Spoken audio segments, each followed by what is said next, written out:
Un livre qui se situe dans le domaine policier. Vous êtes avide de tout ce qui est de séries policières. La preuve, plus d'1,5 million de façon quotidienne, juste pour District 31. De nombreux romans à saveur policier, justement, qui sont de grands succès. Parions que celui-là en sera tout un. C'est Léa, d'un ancien commandant, justement, à la retraite du SPVM. J'ai l'occasion de l'avoir avec moi en studio, l'auteur, M. Daniel Touchette, qui est avec nous. Bonjour. Bonjour. Merci d'être avec nous. Avec plaisir. Vous êtes maintenant, donc, à la retraite, mais c'est une façon un peu de se maintenir pas très loin du domaine policier en allant faire une intrigue policière à travers des personnages comme justement le titre, donc Léa, il y a Mathilde, Maxime, Émile Langlois qui est justement le sergent détective qui a un petit peu, si j'ai bien compris, un petit peu de problèmes personnels. La part de fiction et de réalité dans ce livre-là, en partant? Mais c'est un livre totalement fictif. Je n'ai pas basé sur des expériences personnelles, malgré le fait que mon expérience policière paraît dans la manière que c'est écrit puis dans le réalisme de ce qui se passe. Mais ça demeure que c'est de la fiction, là. C'est totalement inventé. Là. Je n'ai pas basé ça sur mes anciens collègues. Oui, c'est ça. Il n'y a pas de scope ou d'histoire qu'on déterre, des dossiers qu'on mentionne, des cold cases. Mais pour vous, c'était... lorsque vous avez fait l'amorce de l'écriture de ce livre-là, est-ce que c'était très important pour vous quand même de se calquer sur la réalité du domaine policier? Parce que...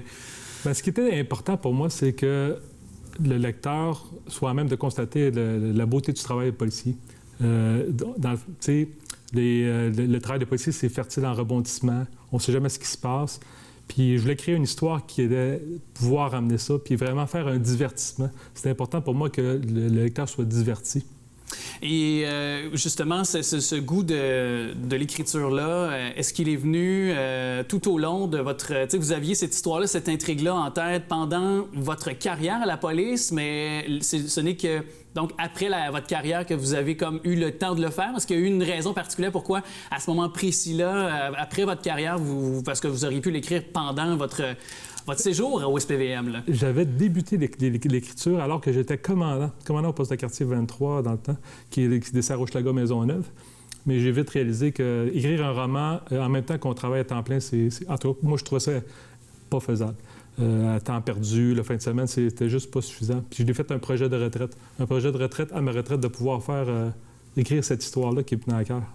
Puis là, il faut dire aux gens aussi, aux futurs lecteurs qui nous regardent, là, évidemment, il y a Mathilde Durand, qui est une jeune policière. Il y a Maxime Pouliot, donc un jeune personnage de 16 ans. Léa également, qui est amnésique. Et bon, il y a aussi Émile Langlois, donc, qui est on le disait, donc un homme d'expérience, un policier d'expérience. C'est comme une forme un peu comme le film Choral, ce livre-là. Pourquoi y avoir été de cette formule-là auprès du lecteur, puis pour la littérature, finalement, la forme littéraire, finalement? J'ai toujours aimé les histoires où des gens ont une histoire parallèle. Donc, ils s'en vont chacun de leur côté, puis le destin les amène à se croiser dans un but. Puis Léa, c'est exactement ça. C'est Léa qui rencontre Mathilde au début du roman, et par la suite, là, qui va être appelé à faire vivre des émotions aux autres personnages. C'est ça. Donc, chaque personnage va être déterminant, si on veut, dans chacune des quêtes, finalement, de ces différents personnages-là qui vont s'entrecroiser durant, le dénouement de ce livre-là. Et pour vous, le domaine policier, je vous pose cette question-là parce que est-ce que c'est une façon aussi de pouvoir peut-être, puis ces derniers mois, tout ce qui est arrivé, l'incident de George Floyd aux États-Unis, est arrivé plusieurs manifestations au Québec. On le sait avec la COVID, ça n'a pas été nécessairement facile, évident pour un policier au quotidien, une policière également. Est-ce que c'est une belle façon aussi pour vous quand même de faire connaître ce que c'est le travail d'un policier, puis peut-être le décortiquer auprès du commun des mortels, de ne pas voir un policier comme étant un méchant, finalement. Lorsqu'on le voit arriver, souvent on est content de voir le policier arriver quand on a besoin. En fait, le policier, comme toutes les personnes dans la facette de la population, c'est différents caractères. De façon générale, là, puis même de façon pratiquement toujours, le policier est là pour les bonnes raisons, pour aider les gens, puis pour intervenir dans un but ultime de protéger. Et dans Léa, ben c'est ça. Ben, je raconte l'histoire d'une policière qui est particulièrement dédiée à son travail, dévouée, qui adore et dévouée, qui veut vraiment faire les bonnes choses. Moi, je suis issu de gendarmerie plus que des enquêtes. Donc, c'est important pour moi qu'on fasse voir les policiers en uniforme, des policiers qui sont dans un véhicule. Oui, il y a un personnage de sergent détective qui est très important, mais également des policiers qui répondent aux appels à tous les jours puis qui sont dans le feu de l'action. C'est une vocation, hein, policier, policière. Oui, c'est vraiment c'est un beau travail. Moi, j'ai adoré faire ce travail-là. On ne sait jamais à quoi s'attendre. On ne sait jamais à quoi s'attendre, puis les journées ne sont pas banales. Puis je trouve ça important parce que ces derniers temps, ça a beaucoup rejailli dans l'actualité. Puis juste de vous poser cette question-là parce que pas oublier non plus que derrière, justement, les uniformes, il y a des personnes, des êtres humains qui sont pas insensibles à des cas qu'on voit, des cas de détresse, par exemple, des familles, des hommes, des femmes. Puis j'imagine que c'est un travail qui doit user à la longue, qui doit être quand même difficile sur le plan psychologique, sur le plan physique aussi, sur le nombre des années qui se suivent. Bien, c'est drôle que vous me disiez ça parce que justement, dans le roman, à un moment donné, le partenaire de Mathilde lui fait part de l'importance de se détacher. Puis, dans le fond, c'est important que les policiers ne s'investissent pas nécessairement sur chaque appel parce qu'à un moment donné, c'est trop lourd. Donc, c'est d'essayer d'oublier. C'est plus facile à dire qu'à faire, puis des fois, c'est totalement impossible. Mais une fois qu'on a terminé l'appel, de passer à un autre appel, dans le fond. Justement, parce que sans ça, les policiers, c'est trop dur au niveau émotionnel.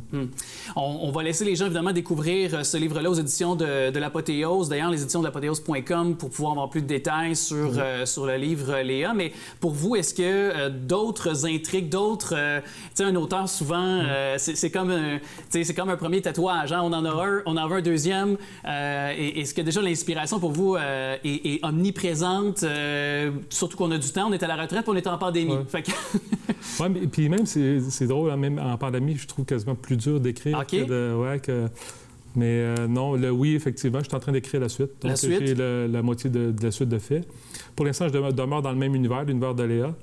Par la suite, on verra. Peut-être que ça ne sera pas toujours d'accord. Bien, en tout cas, on sera à même de pouvoir le constater. Merci d'être passé nous voir, M. Daniel Touchette. Donc, surveillez ce livre-là, évidemment, Léa, et bien sûr, l'intrigue. Et pour vous, j'ai encore quelques secondes.